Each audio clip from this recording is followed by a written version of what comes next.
আমাদের দেশে নারীদের নিরাপত্তাই না থাকে, তবে আমাদের দরকার নেই এই আইন উপদেষ্টার, এই স্বরাষ্ট্র উপদেষ্টার, এমনকি এই প্রধান উপদেষ্টারও আমাদের দরকার নেই।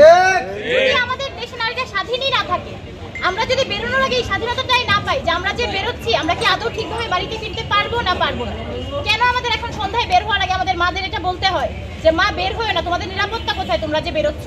আজকে রাস্তায় বেরোনোর আগে কেন আমার আম্মুর এটা বলতে হয়েছে, অনন্য যাচ্ছ যে নিরাপদভাবে ফিরতে পারবা তো, যে ভাইয়াদের সাথে যাচ্ছ ওদের সাথে তুমি নিরাপদ তো, কেন এটা মনে হবে?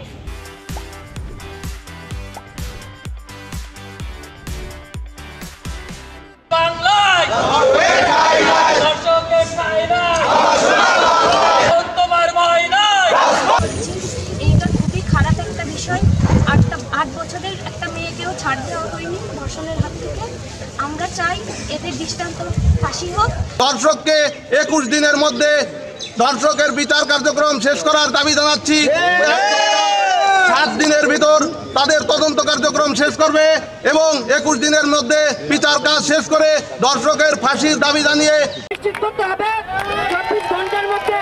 আমরা বলতে চাই 1 মাসের মধ্যে একটি ধর্ষণের ঘটনার সুষ্ঠু তদন্ত করে বিচার কাজ সম্পন্ন করতে হবে। আমরা দেখেছি যে আমাদের সেই ঝিনাইদহের যে ঘটনা, সেই ঘটনায় মাগুরার যে ঘটনা, সেই ঘটনায় যে জবানবন্দি আসামি দিয়েছে, সেখানে প্রমাণিত হয়ে গেছে যে সে ধর্ষণ করেছে।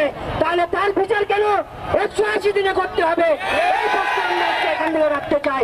আমরা ছাত্র সমাজ ঘোষণা দিলাম, যদি এই স্বরাষ্ট্র উপদেষ্টা পদত্যাগ না করেন, মনে রাখবেন বাংলার ছাত্র সমাজ হাসিনাকে সরিয়েছিল কোনো ভয় পাই নাই।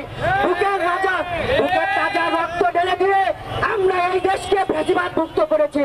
আপনাদের সরাতে আমাদের 24 মিনিট সময় লাগবে না। আমরা 24 ঘন্টা সময় দিলাম। এই 24 ঘন্টা এখান থেকে যে আন্দোলনের সূচনা, এই 24 ঘন্টার মধ্যে পদত্যাগ না করলে সারা বাংলাদেশের প্রত্যেকটি ছাত্র সমাজ রাজপথে নেমে এসে সারা বাংলাদেশ ব্লকেট করে তাকে পদত্যাগ করতে বাধ্য করাবো। এটা যদি আমাদের রক্ত দিতে হয়, রক্ত দিব। আমার সংগ্রামী